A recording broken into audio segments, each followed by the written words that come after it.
My child, sit quietly. Let your heart be still and your thoughts rest. For today, I want to speak to you about something that touches every soul: money and prestige.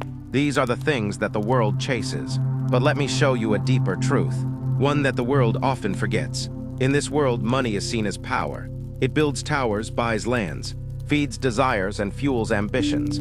Prestige, on the other hand, is the crown many strive to wear: recognition, admiration, and the praise of others. But tell me, child, what are these things if the soul is empty? Did you know that I do not measure wealth the way the world does? To me, true wealth is not counted in gold or banknotes. It is counted in love, kindness, humility, and the treasures you store in heaven. For where your treasure is, there your heart will also be.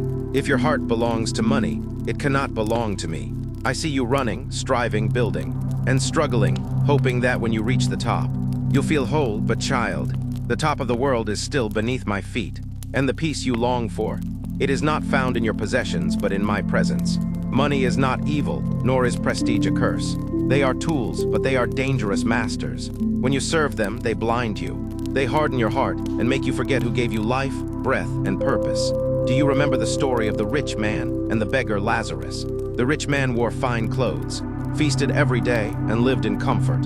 Lazarus lay at his gate, hungry and forgotten.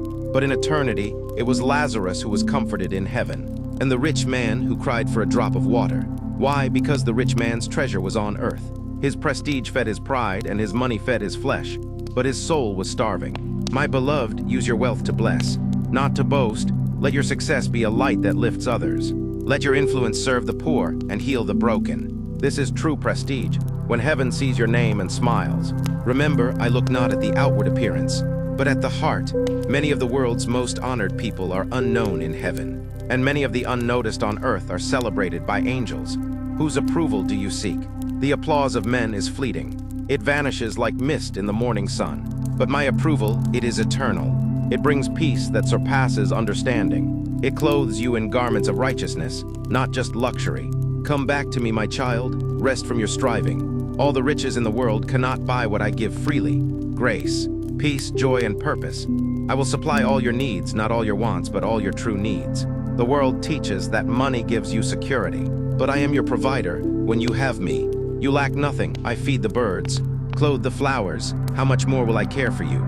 Do not be anxious about tomorrow, for each day has enough trouble of its own. Seek first my kingdom, and all these things will be added to you. Prestige fades, but my calling on your life remains. Money may open doors, but it cannot buy love, peace, or eternal life. Give, and it shall be given unto you. A good measure pressed down, shaken together, and running over. Generosity brings multiplication, not always in material things, but in spiritual fruit. I know the temptations you face, the pressure to prove yourself, to rise above others, to succeed by the world's standards. But my standards are different. I call you to succeed in love, faith, and integrity. There is a higher success, the kind that makes heaven rejoice. When you forgive when it's hard, when you give when no one is watching, when you love without expecting anything in return. This is prestige in my kingdom, when you are kind to the least, when you humble yourself, when you live for eternity. You were not created to chase things, you were created to chase me. Do you not know you are royalty? Not because of your net worth, but because you are mine, a child of the King of Kings.